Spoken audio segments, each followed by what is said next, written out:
Good morning and welcome back to the Messy Cook. Today we are going to make canned green beans shelf stable for the winter. So I don't have a huge batch, but it should be enough to do hopefully around 8 jars.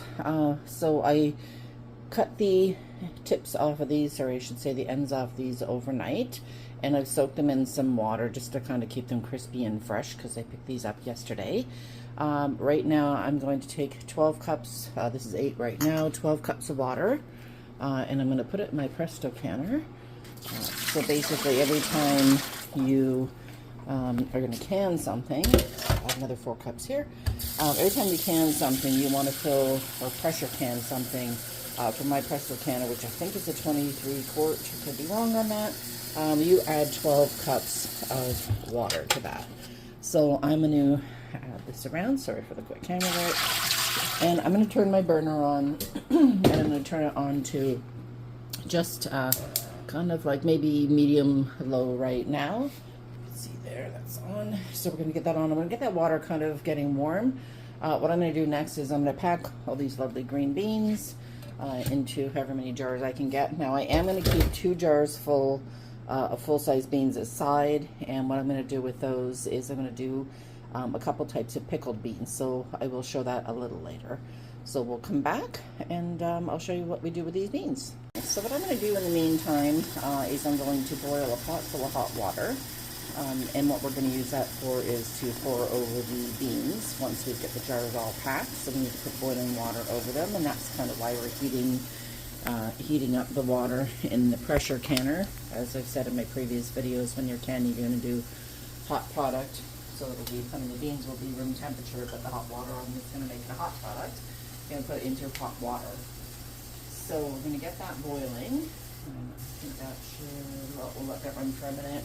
In the meantime, like I said, I want to make a couple of cans of pickled beans, so I'm just going to stuff just to about 1/4 inch head space some beans in there.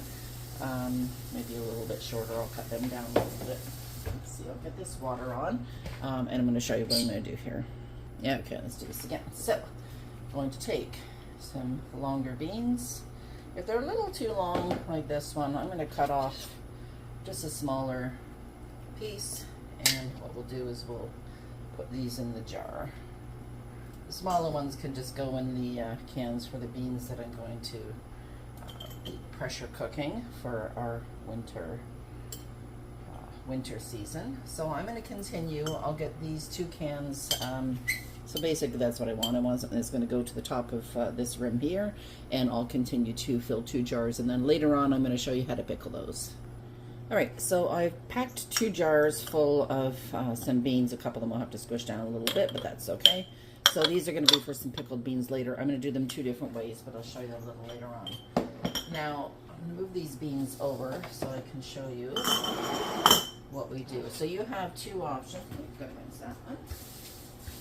There we go. We have 2 options when you're making beans. You can cut them small. These are just the tips of the ones that I cut off. So you can cut them in about 1-inch pieces. And I'm going to do just 1 jar like that. So I'm just, showing you options of what you can and can't do. You can also use a cutting board, which actually I'm going to do because I think that will be really easier. So we're going to just take a bundle of these, pack them down, and we're going to cut in about 1-inch pieces. So each bean will be cut into approximately 4 pieces, give or take. And we're going to just put those in the jar here. So you can do those. I'm going to do 1 jar of that size, again approximately 1 inch. That's what you're going to get in the jars or the cans in the grocery store. The way I personally like my green beans, for when I serve them, you can either do them whole or cut them in half. Those ones are a little small, so honestly I prefer about half the size of 1 bean. So that's what I'm going to do for the most part of mine. So I'm just going to continue to cut these. Any ones that come a little bit smaller, I will throw in the 1-inch one. Cut off any pieces. If you see any yucky pieces that's just not dirt, toss those out. You don't want them. So let's continue on here. So some of these are a little bit longer. I will cut the smaller pieces off with my small jar, and we're just going to continue. So I'm going to continue to pack. I have a bundle of jars here. I'm going to continue to pack these jars, and I'll get to the next step when they're all filled up. Okay, so water is boiled. I ended up with 9 jars of beans. So your preference. If you want to do full beans, very small, half size, whatever you like. I don't like them too small, although I did do 1 jar, I think here, of smaller pieces. So when I cut them and I get smaller pieces, that's okay. I can use that for soup or just eat it, because guess what? They all taste the same anyhow. I'm going to add 2 things to these jars. The first one, I have a little bit of pickling salt or canning salt, and we're going to put a half a teaspoon. These are pint jars, so 500 mils or 2 cups or whatever way you want to put it. You're going to put a half a teaspoon of that salt in every single jar. There we go. And what this does is helps, one, preserve them. Oops. It also helps keep the green, which is kind of nice. It won't be quite that green, but if you don't put the salt in, you won't get the green, and they won't last as long. The other thing I wanted to mention, I'm pressure canning these. This is the proven method that's actually going to work, that you want to use when you're doing any raw vegetables. The reason you want to pressure can is because they're a low acid food, and if you don't use pressure canning method, they won't work. Now, I know there's people that do water bath, and I'll be honest, I did try that method last year, and every single jar, I only did about 4 of them, thank God. Every jar I did not hold. This year I'm adding in is what's called pickle crisp, or you can call it calcium chloride. It's the food grade. What this does is help keep these a little crispier. As we all know, when you buy a can of vegetables, you know, say green beans or whatever, the veggies are kind of mushy. They're not mushy, but they're just really soft. So for the pint jars or 2 cup jars, you use 1/8 of a teaspoon. So you sprinkle that in now. So I'm going to make sure I put that in every jar. This is something I just started using this year, with my pickles especially, and it's really worked out well. So we're just going to add the rest of those. And then what we're going to do after that is we're going to top each jar with boiling water, because remember, we're going to put hot product into hot water. So we're going to set that aside. Set that behind there. I've got some dry packets in there, keeping that dry. And there's my funnel. So we're just going to fill these up. Now I've pressed these, when I packed these, I pressed them down. I want to make sure they're pretty tight pack. So you're going to see here, I'm going to go up to, show you on this jar specifically, I'm gone up to the edge here. Now you'll see some bubbles popping up. What you want to do from there is you want to use, I use a chopstick, but you might have a debubbler. And what you want to do is you want to press down the edges and get all those bubbles out. And then I'm going to add a tiny bit more water here, just to make sure those beans are covered. So that's what I'm looking for. So I'm just going to continue with these jars and fill them up. I'm also going to make sure I debubble as I go, and we'll come back when we're ready to put them in the pressure canner. Okay, so I've got all these done. I'm going to move this pot of water aside. I'm actually not going to dump the rest out, because I'm going to use that to do the pickling of the other beans. So I'm just going to press the bubbles out. You can see some of them coming up as we go. Now, the calcium chloride is not a necessity. It's not something you have to have.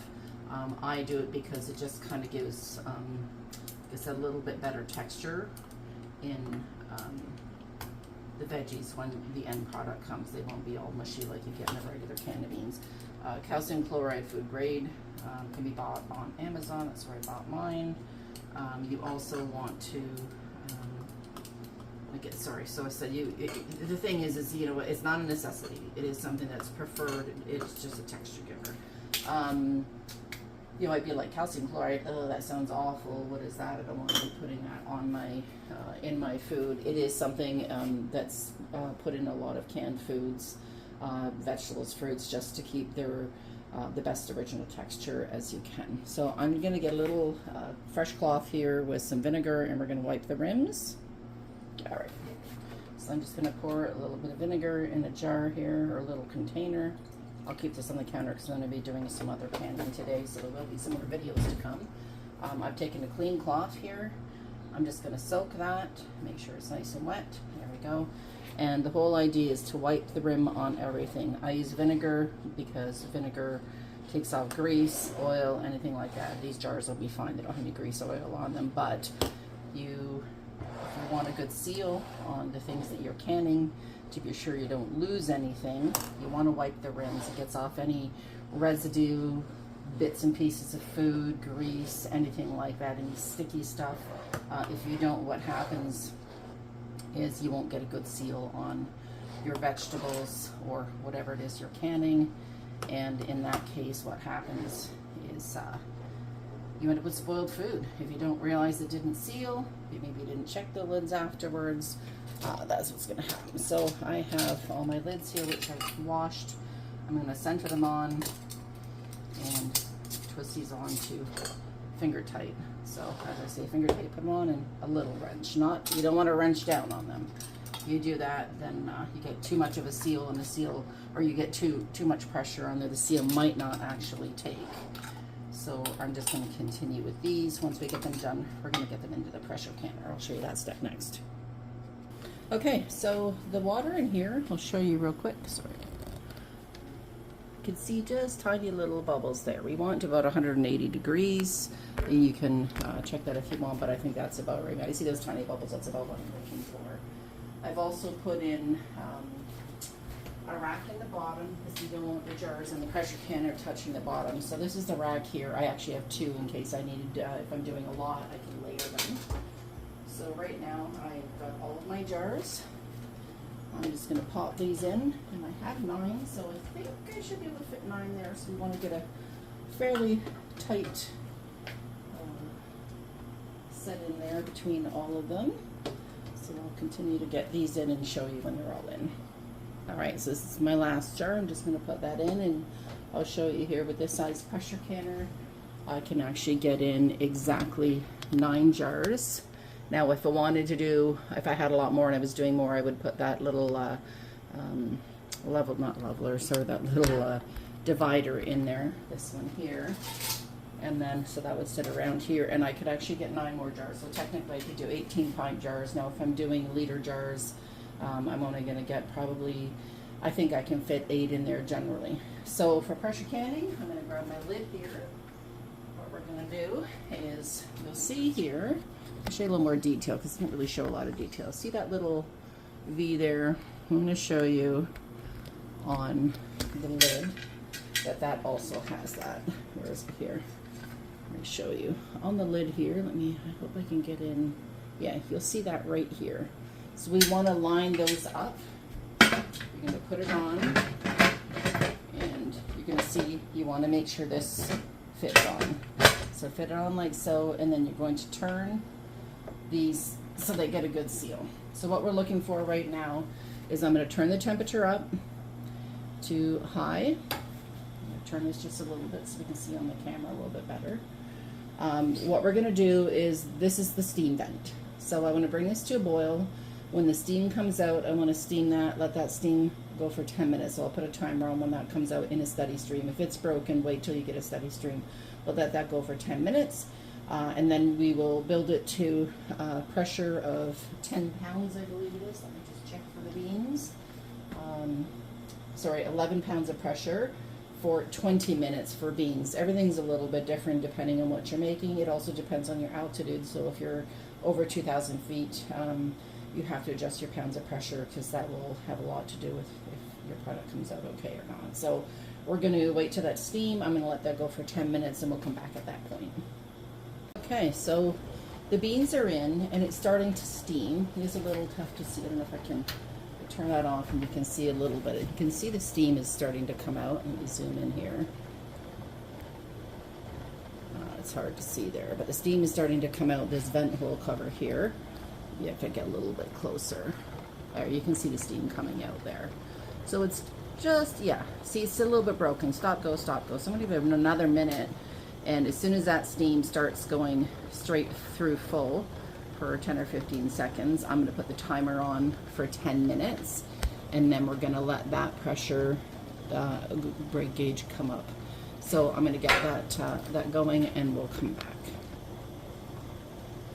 Okay, so the steam has been coming out of here. Kind of hard to see, but there you go. That's been coming out steady for about 7 minutes. I have 3 more minutes on my timer here. Yep, 3 more minutes on my timer. On the pressure canner, this is the pressure gauge. When it's down, there's no pressure. When it's popped up, it means it's pressurized. So you absolutely cannot take the lid off of this. So I'm going to let this go for the 3 more minutes, and we're going to get to getting it to the pressure stage. Okay, so the 10-minute timer here is just about up on the pressure canner. So I'm going to turn that off, and we're going to let this go. So what we're looking for is on the pressure gauge. Now, because this button is up here, this button here is up, we know the pressure's on, so pressure is going to build. So we're going to leave this. There we go. What I want to do is this pressure gauge is slowly going to go up. I want it to go to, I believe it's 11 pounds of pressure. And once it hits that, then I'm going to put the timer on for 20 minutes because that's how long I need the green beans to cook for. So I'm going to let that do its thing, and I will come back when we're ready to take the beans out. Okay, so I realized as that steamer finished that I forgot to put on the rocker here. So once your 10 minutes of steam's up, you put that rocker on, and then the pressure will build in the canner. So that was my boo-boo not doing that. I was wondering, why is the pressure not going up? And then I clued in. So don't forget to put that on, because if you could just get pressure, I could practically blow the lid off and kill my ceiling. So we're going to let this go until it comes up to 11 pounds of pressure and go from there.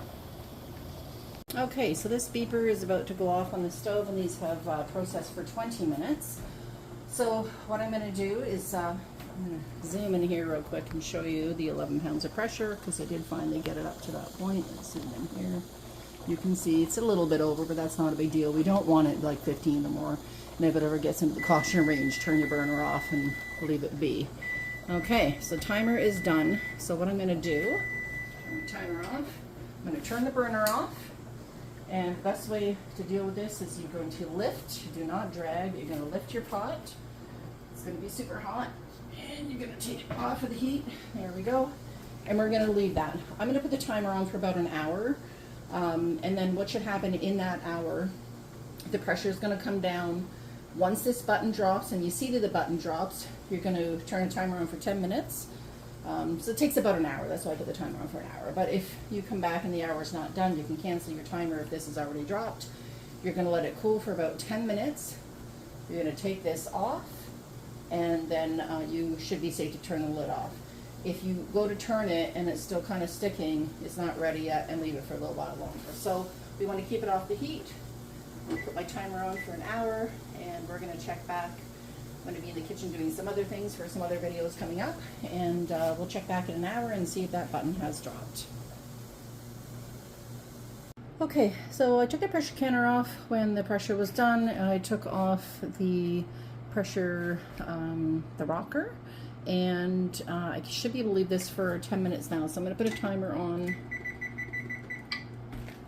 10 minutes now that that's come off. Once that 10 minutes is up, we should be able to take the lid off of this and take the green beans out, so I'll come back at that point. Okay, so the timer is just going off now for my pressure canner, and this is the green beans that we started off earlier. So let me just turn that off. So I've taken the rocker off. I've waited, it's probably been about 12 minutes because the beeper's been going off for a minute. And then what I want to do is I want to turn this, and there's giving me no resistance, so I'm safe to turn it off. When you take it off, you're going to take it off that way, let a little bit of water drip out. Make sure that steam is away from you, because boy oh boy is that hot, and you're going to burn yourself if you don't. So I'm going to take out the beans. There we go. And you can see, let me just dip the bottom off here. You can see that they're still bubbling a little bit. Let me focus in there, and that's just letting us know that they're cooked. So I'm going to take all of these out. And we ended up with, I think it was 9 jars. So right now I have 9 jars of beans for the winter. I'll eat fresh beans probably for the rest of the summer.